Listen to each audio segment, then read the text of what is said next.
पाकिस्तान में बैठे आतंक के आकाओं पर भारत सरकार ने बड़ा एक्शन लिया है। गृह मंत्रालय ने यूएपीए के तहत पाकिस्तान में मौजूद 23 दहशतगर्दों को आतंकवादी घोषित कर दिया। सरकार के मुताबिक ये लोग जैश ए मोहम्मद, लश्कर-ए-तैयबा और दूसरे आतंकी संगठनों से जुड़े थे। नमस्कार, आप देख रहे हैं डायनामाइट न्यूज। मैं हूं रोहित गोयल।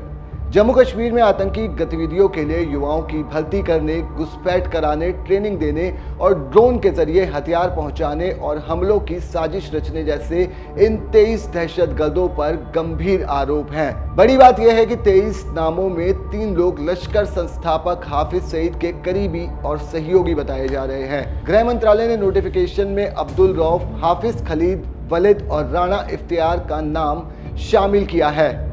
सरकार के मुताबिक राणा इफ्तियार युवाओं की आतंकी गतिविधियों के लिए उकसाने और आतंकी संगठनों के बीच तालमेल बनाने में शामिल रहता था। अब्दुल रऊफ लश्कर और जमात-उल-दावा से जुड़ा बताया जा रहा है और उस पर फंड जुटाने और आतंकी गतिविधियों की प्लानिंग का आरोप है। वहीं हाफिज खालिद वलिद को कई आतंकी घटनाओं का मास्टरमाइंड भी बताया जा रहा है। इस सूची में वो लोग शामिल हैं जिनका नाम जम्मू कश्मीर में सुरक्षा बलों पर हुए बड़े हमलों से जुड़ा रहा है। 3 लोग 2016 में नागरेटा आर्मी कैंप हमले से जुड़े बताए गए, जबकि 2 लोग 2018 में सुंजवन मिलिट्री स्टेशन हमले में शामिल बताए जाते हैं। अब सवाल यह है कि इन नामों को आतंकी घोषित करने से क्या बदलेगा। इस कदम में एनआईए यानी नेशनल इन्वेस्टिगेटिव एजेंसी ने इन लोगों के खिलाफ कार्रवाई और ताकत मिलेगी। एजेंसी इनके फंड पर रोक लगा सकेगी, हथियार की खरीद फरोख्त पर कार्रवाई कर सकेगी और ज़रूरत पड़ने पर उनकी संपत्तियों को जब्त करने की प्रक्रिया को भी आगे बढ़ाएगी।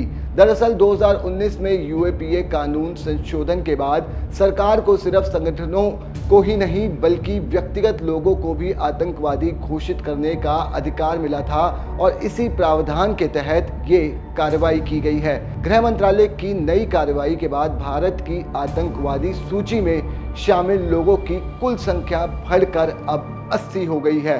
केंद्र सरकार ने जैश ए मोहम्मद से जुड़े मसूद, इलियास कश्मीरी, मोहम्मद मुसादिक उर्फ डॉक्टर, मुफ्ती मोहम्मद असगर खान उर्फ अबू साद, हाफिज अब्दुल शकूर उर्फ कारी जरार और कई नामों को सूची में अब तक शामिल किया जा चुका है। इसके अलावा लश्कर-ए-तैयबा से जुड़े फिरदौस अहमद भट्ट, हारून रशीद गनई, बिलाल अहमद मीर, नज़ीर अहमद गुज्जर और अब्दुल रऊफ समेत कई ऐसे नाम शामिल हैं जो कि बड़े हमलों को अंजाम दे चुके हैं।